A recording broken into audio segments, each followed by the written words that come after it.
इस वक्त मेरे साथ मौजूद है संजय राउत जी। संजय जी, जिस तरीके से ईडी की कार्रवाई है, आप जो है पिछले कुछ महीनों से कह रहे हैं कि ईडी आपको जबरदस्ती निशाना बना रही है और आज ईडी ने आपकी जो से जुड़ी हुई कुछ संपत्तियां हैं उनको भी जब्त करने की कार्रवाई की, उनको सीज किया गया। करने दो। हमने तो 2-4 महीने पहले ही राज्यसभा चेयरमैन को लिखा था कि किस तरह से यहाँ आकर बीजेपी के लोग प्रेशराइज कर रहे हैं महाराष्ट्र की सरकार गिराने के लिए, बीजेपी की सरकार बनाने के लिए। और हमने ये भी कहा कि ये मुमकिन नहीं है।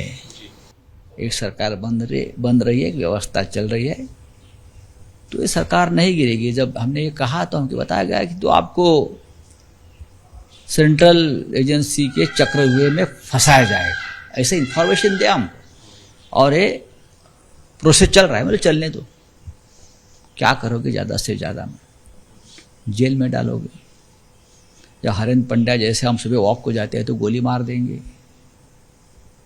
हमारे जैसे लोग डरते नहीं। लेकिन सर, प्रवीण राउत के खिलाफ जो मामला चला था उसमें चार्जशीट भी दायर हो गई है। प्रवीण राउत को आपका काफी करीबी बताया जा रहा है। तो क्या हो गया? है ना करीबी, भाई है हमारे जी। उसको भी इसलिए फ्रेम किया कि उनको हमें फ्रेम करना था। उनको भी जिस ढंग से फंसाया गया है तो उसका यही था कि संजय राउत को फंसाए, उनके फैमिली को फंसाए। तो जो करना था है कर लिया, और जो आगे करना है वो भी आप कर लीजिए। आगे करना है मतलब आपको लग रहा है कि अभी यहाँ पर जो ये कार्रवाई हुई है इसके आगे भी कार्रवाई होंगी? करना है। देखिए, हमारे शिवसेना के परिवार में सबके ऊपर एक्शन चल रहा है। जैसे भारतीय जनता पार्टी में सब दूध के धुले हुए लोग हैं, इतने विवरण देने के बावजूद भी सेंट्रल एजेंसी उनको कंधे पर लेकर घुमा रहे हैं। पश्चिम बंगाल में भी यही हो रहा है, महाराष्ट्र में हो रहा है, अब दिल्ली में भी मैंने सुना है कुछ हुआ है। मैंने अभी भी सुना कि तमिलनाडु की तरफ अब उनका ध्यान गया है। कर लीजिए भाई, असत्य में जयते का जमाना है। गांधी जी का दर दिन एक मर्डर हो रहा है, हो जाने दो। लेकिन इतने आसानी से देश का कानून और संविधान नहीं मरेगा।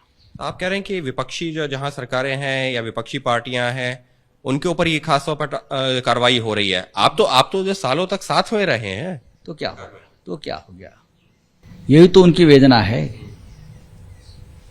दर्द है। वो डेमोक्रेसी मानने को तैयार नहीं है, वो बहुमत को मानने को तैयार नहीं है, वो मतभेद को मानने को तैयार नहीं है। लेकिन जो भी है हम एक्सेप्ट कर लेंगे, और भी अगर कुछ करना है तो हम तैयार हैं। लेकिन जो है सत्ता पक्ष की बात की जाए या बीजेपी जिसका आप नाम ले रहे हैं, उनके नेताओं का ये कहना है कि अगर कुछ गलत किया नहीं तो डर किस चीज का, ये तो अदालत के सामने आ जाएगा। अरे भाई, इसलिए तो मैं नहीं डर रहा हूं ना मैं डर रहा हूं, ना शरद पवार जी डर रहे, ना उद्धव ठाकरे डरेंगे। मैं कहता हूं ना, हम नहीं डरेंगे ना। क्या करेंगे आप? आपके हाथ में क्या है? यही है ना, और क्या है? देखो, लड़ने वाला जो होता है, जो योद्धा होता है, उसको ऊपर तो आपको घाव दिखेंगे, वैसे घाव हम ले रहे हैं, हम लड़ने वाले हैं। लेकिन ये लोग घाव पीछे से मार रहे हैं, बैक स्टैबिंग कर रहे हैं। सामने आकर लड़ो। ये ईडी, सीबीआई, इनकम टैक्स, उनका इस्तेमाल करके जो लड़ाई है ना, वो नामर्दानगी है। लड़ाई करनी है तो सामने से आइए। एक आखिरी सवाल, आप जो कह रहे हैं कि ईडी, सीबीआई ऐसी एजेंसियों का इस्तेमाल कर रहे हैं, सत्ता पक्ष सरकार की तरफ से लगातार ये कहा जा रहा है कि कोई इस्तेमाल नहीं हो रहा है, वो अपना काम निष्पक्ष तरीके से कर रहे हैं, उनके ऊपर कोई दबाव नहीं। अरे छोड़ो, दुनिया को मालूम है क्या चल रहा है, सबको मालूम है।